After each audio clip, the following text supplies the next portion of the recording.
Hello दोस्तों, नमस्कार। मैं Manoj Kumar Bhaskar knowledge career academy पर आपका हार्दिक स्वागत करता हूं।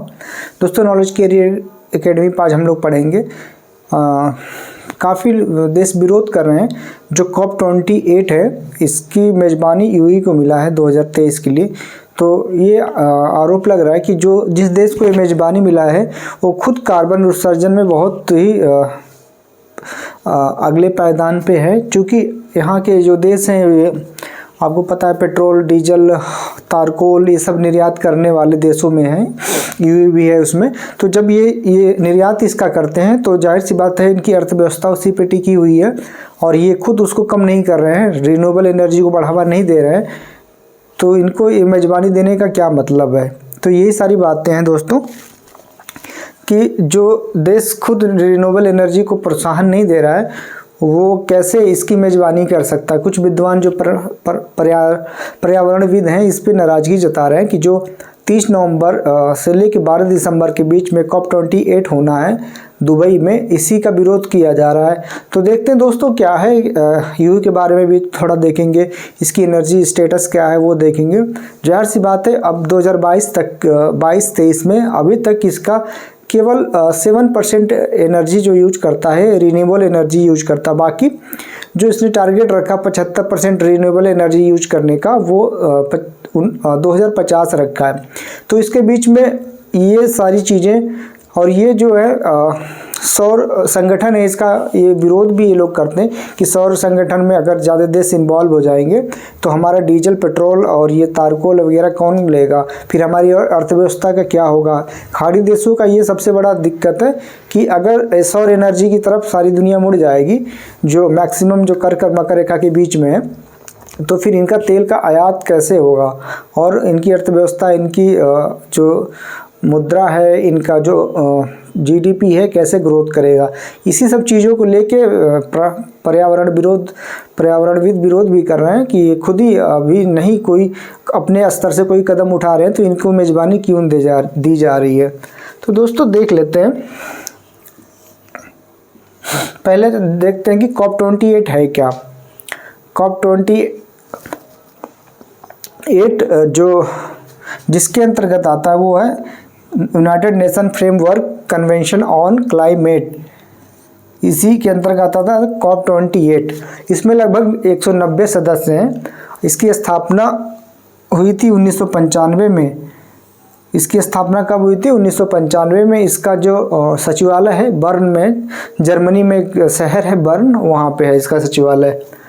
और इसके बारे में और देखते हैं दोस्तों कि COP28 जो है 30 नवंबर से 12 दिसंबर के बीच में होना है। क्योंकि COP27 जो शर्म अल शेख में मिस्र में हुआ था, ये हुआ था 6 से 8 नवंबर के बीच में, शर्म अल शेख मिस्र में हुआ था।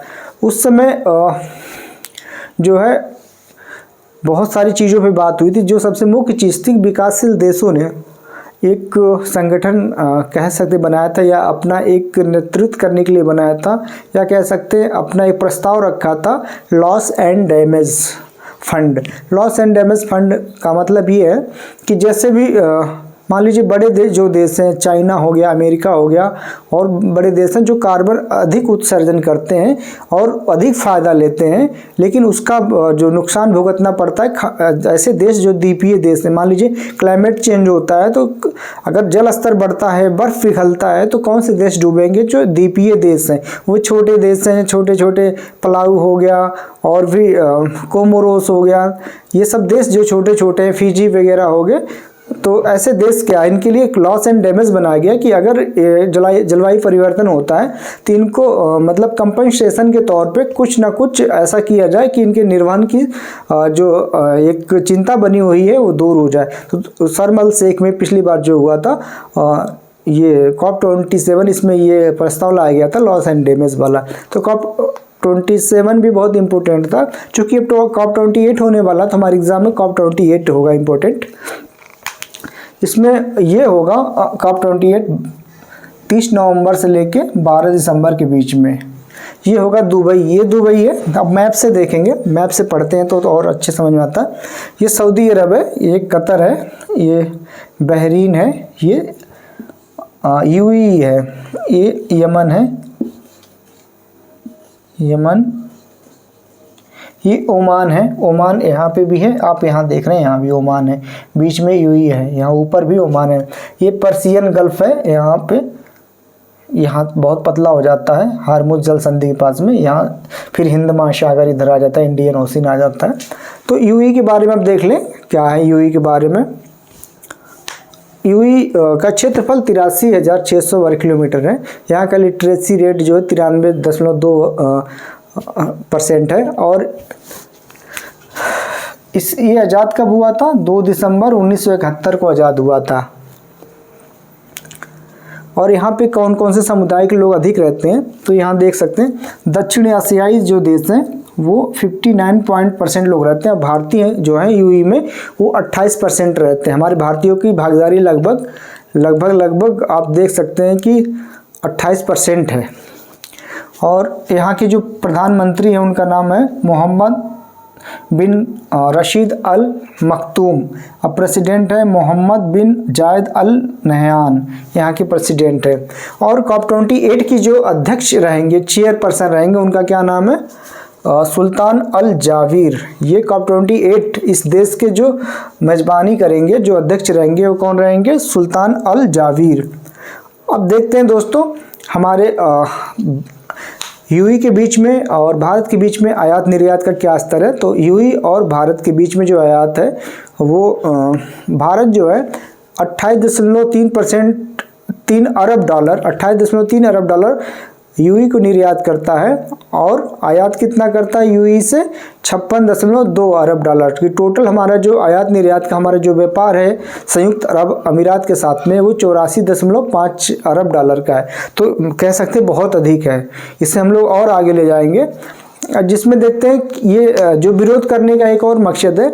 जितने भी जलवायु सूचकांक प्रदर्शन सूचकांक, जलवायु प्रदर्शन सूचकांक, जलवायु चेंज, जो भी जितने भी हमारे जर्मन वाच जारी करता है जलवायु संबंधित इंडेक्स, उसमें यूएई का ये गल्फ कंट्रियों का रैंकिंग बहुत पुअर होता है। क्योंकि ये डीजल से इनका काम होना है, डेजर्ट है, सब पेट्रोल से काम होना है, इसमें सभी कार्बन उत्सर्जन होता है। तो ये जलवायु परिवर्तन में इनका बहुत बड़ा रोल हो जाता है कि ये जो कार्बन उत्सर्जन में ये बहुत बड़ा रोल प्ले करते हैं। इसलिए इनका जो मेज़बानी के लिए विरोध किया जा रहा है कि जब ये कार्बन उत्सर्जन करने में इतना बड़ा रोल है इनका, तो इनको मेज़बानी क्यों दी जा रही है। तो ये था दोस्तों, ये दुबई है, यहाँ पे देखिए पर्शियन गल्फ के पास में अबू धाबी है, बहुत बड़ा शहर है संयुक्त अरब अमीरात का। ये ओमान हो गया, ये दुबई हो गया, सॉरी ये सऊदी अरब हो गया, यमन हो गया, ओमान हो गया, मस्कट यहाँ पे है। तो ये था दोस्तों, अभी जो चेंजिंग आ रही थी वर्ल्ड रूप से, ये बहुत मुद्दा था, तो मैंने सोचा कुछ इस पर डिस्कस कर लेते हैं। बाकी जब आएगा तो देख लेंगे। अगर आपको कंटेंट अच्छा लगे तो लाइक सब्सक्राइब शेयर भी करें। धन्यवाद दोस्तों।